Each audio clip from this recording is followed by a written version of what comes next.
மதுரை மதனகோபால சுவாமி திருக்கோயில்.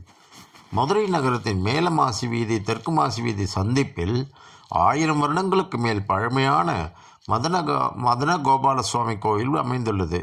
இந்த கோவில் கூடலழகர் கோவிலுக்கும் இன்மையில் நன்மை தருவார் கோவிலுக்கும் மிக அருகில் உள்ளது. இது கிருஷ்ணர் கோயிலாகும். மூலவர் மதனகோபால சுவாமி அஷ்டாங்க விமானத்தின் கீழ் 2 கைகளில் புல்லாங்குழல் வைத்து இடதுகால் ஊன்றி வலதுகால் சற்று மாற்றி விஸ்வரூப கண்ணனாக பார்ப்பவர்களை மெய்சிலிர்க்க வைக்கிறார். அருகில் பாமா ருக்மணி தேவியார் வீற்றிருக்கின்றனர். மதுரவள்ளி தாயார் தனி சன்னதியிலும் ஆண்டாள் தனி சன்னதியிலும் இருந்து அருள்பாலிக்கின்றனர். ஒருமுறை சிவபெருமான் மதுரையில் மீனாட்சியை திருமணம் செய்த பின் சுந்தரபாண்டிய மன்னனாக ஆட்சி பொறுப்பை ஏற்கும் முன் சிவலிங்கம் அடித்து சிவபூஜை செய்கிறார். சிவபெருமான் தான் செய்யும் பூஜையின் போது தியானத்தில் மிகவும் ஆழ்ந்து விடுகிறார். இதனால் சிவபெருமானின் உடலில் வெப்பம் அதிகமாகி அக்னி ஜுவாலையாக மாறி இந்த உலகையே பாதிக்கிறது. இதனால் பயந்த தேவர்கள் பிரம்மாவின் தலைமையில் விஷ்ணுவிடம் சென்று நடந்ததை கூறி இந்த உலகை காக்கும்படி வேண்டுகின்றார்கள்.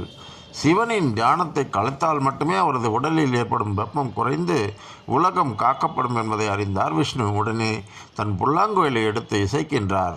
இந்த இசை என்னும் இன்ப வெள்ளம் சிவனின் செவிகளிலும் ஒலிக்க ஆரம்பிக்கின்றது. இசைக்கு மயங்கிய சிவபெருமான் கண் விழிக்கின்றார். தியானம் கலைகிறது, உலகம் காக்கப்படுகிறது. சிவபெருமான் மிகுந்த மகிழ்ச்சியுடன் மகாவிஷ்ணு தாங்கள் எப்போதும் மதனகோபாலன் என்ற திருநாமத்துடன் என் அருகிலே இருந்து புல்லாங்குழலை இசைத்து என்னை மகிழ்விக்க வேண்டும் என்கிறார்.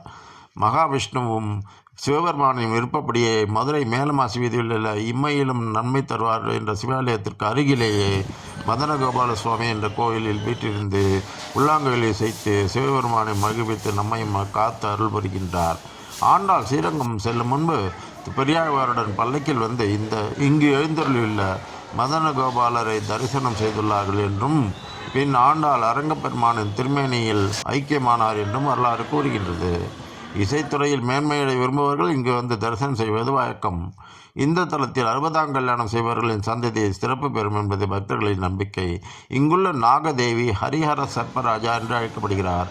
இங்கு வெள்ளிதோறும் ராகுகால பூஜை மிகவும் சிறப்பாக செய்யப்படுகிறது. நாகதோஷம் செவ்வாய் தோஷம் உள்ளவர்கள் இந்த பூஜை செய்தால் தோஷம் விலகும் என்பது நம்பிக்கை.